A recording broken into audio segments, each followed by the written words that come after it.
Good morning mga langga. Ayan. Dito ako ngayon sa aking mga alaga.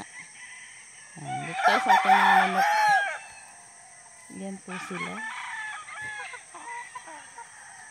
Ayan ang aking sweater. Ayan po mga langga. Katapos lang. Ayan. At tayo nagpag-grass cutter kahapon. So, hindi pa lang tapos. Ayan, medyo mahaba pa. Ayan ang ating mga hinarvest. Ayan sila. Ang hinarvest natin noon. Lumalaki na. Ayan, mga langga.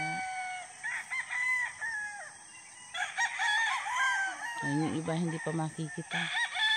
Haba pa yung damo natin. Ayan mga langga. Ayan.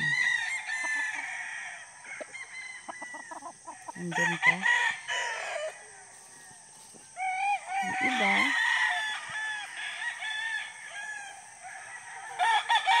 Ayan. Ayan mga langga. Hindi pa tapos. Ayan. Pero mamaya magko-continue po yung pagka-grass cutter. Ayan, para makita naman yung mga alaga natin siya, yung mga manok. Ayan po. At meron din po tayo dyan sa likuran. Kaunti lang po yung mga manok natin, pero ako po ang nag-breed niyan mga langga. Ayan. Masaya naman makita ang marunong pala kahit pa paano tayo mag-breed. Newbie po sa pag-breed. Marami pang kailangan matutunan, pero ayan o. Mag-uumpisa na tayo. Ayan na sila lahat. Ako po ang nag-breed niyan. Ayan mga langga. Ayan po ang area ng aking maliit na manukan. Ayan po sila. Ayan po mga langga. Thank you. Please subscribe my channel mga langga.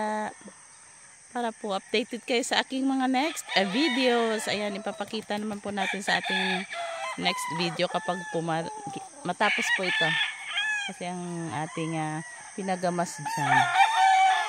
Ayan, magkakaroon tayo dyan ng mag-a-add tayo ng mga manok pa dyan mga langga. Soon. Ayan.